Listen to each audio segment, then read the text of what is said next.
A lot of big names throughout the Premier League are causing headaches for their managers with efforts to secure transfers away from their clubs. Alexis Sanchez at Arsenal, Diego Costa at Chelsea, Philippe Coutinho at Liverpool and Virgil van Dijk at Southampton, to name a few. Everton meanwhile are having to deal with disgruntled strops from Kevin Mirallas and Ross Barkley. Did I miss the memo when these two became such big deals? The aforementioned players are all key parts of their squads and would be a huge loss if they did move on from their current teams. Mirallas and Barkley have nothing in common with these players. They are both similar only to each other in that they have about 3 good games a season and are both superstars in their minds only. They would both do well to get a game at Everton before injuries, and the behaviour from both these fringe players is laughable. Whatever the reasons Barkley has for doing the club out of millions of pounds, that is exactly what he is doing. Apparently because he doesn't like being told that helps playing badly, often when he is. Mirallas is at war with the club after a return to the minor European league we bought him from didn't materialise on deadline day.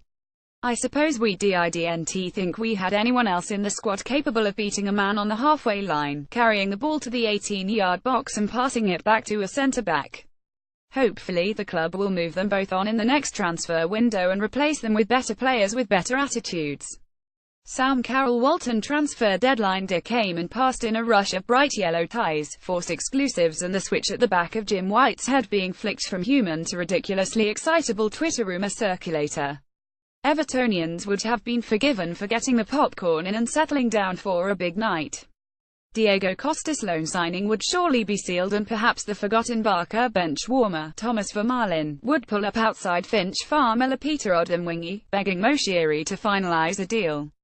But once again the excuses were rolled out, and we stopped just short of resigning Dennis Strakwaluorsi and Royston Drenthe and instead plumped for the excitingly named Nikola Vlasic. In comparison to the signings of Costa and Vermaelen, Vlasic's arrival felt like going to a mystery meet and Everton legend night only to be greeted cheerfully by Lei Wei-Feng and Per Krøldrup. But never fear, as the ink was still drying on many signatures that fateful night, Wayne Rooney was landing himself in yet another catastrophic situation, adding the petrol to the bonfire of excitement that Evertonians had been waiting for. Rooney, in his own inimitable style, quickly destroyed many of the bridges he had spent years rebuilding with his boyhood club. The manager, the fans and the club itself welcomed him back with a fanfare.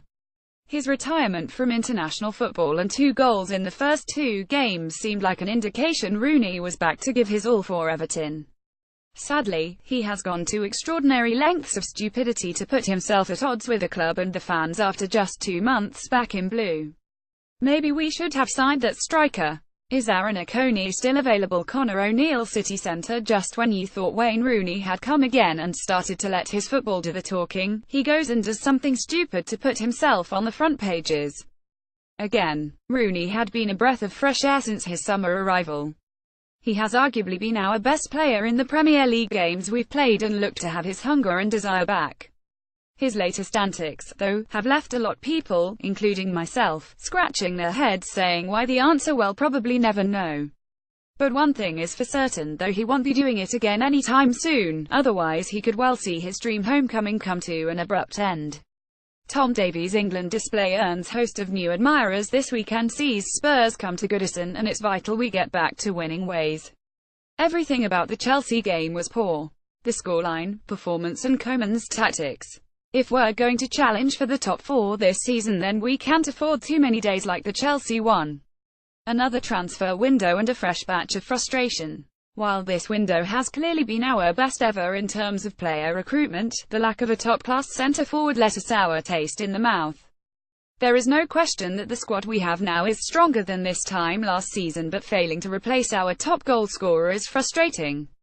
Everton striker Sandro Ramirez imaged Tony McCardle Everton FC via Getty Images. Lee Moulton St Helens. The proper footy is back after a boring international break. Let's hope Pickford is fit to play on Saturday. We need him in our goal. A good game to start back to as Spurs come to town.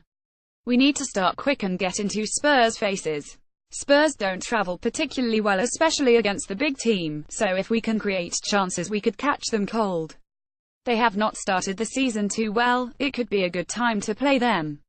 We will have Schneiderlin back, so that will be a big bonus. Romelu Lukaku was cheap at £90 million, says Jose Mourinho. Our striker Rooney has brought some unnecessary bad publicity on us over the weekend. I hope Koeman is going to discipline and warn him that this is unacceptable behaviour. I am sure he will. He now owes the manager and club a good performance this weekend. The Europa League group stages start next week and the Blues travel to Italy. If we can start with a win, it sets us up nicely for the other group games. It will be a bit of an unknown quantity. If we can win our home games and pick up a couple of draws away or even a win, we will be able to top the group.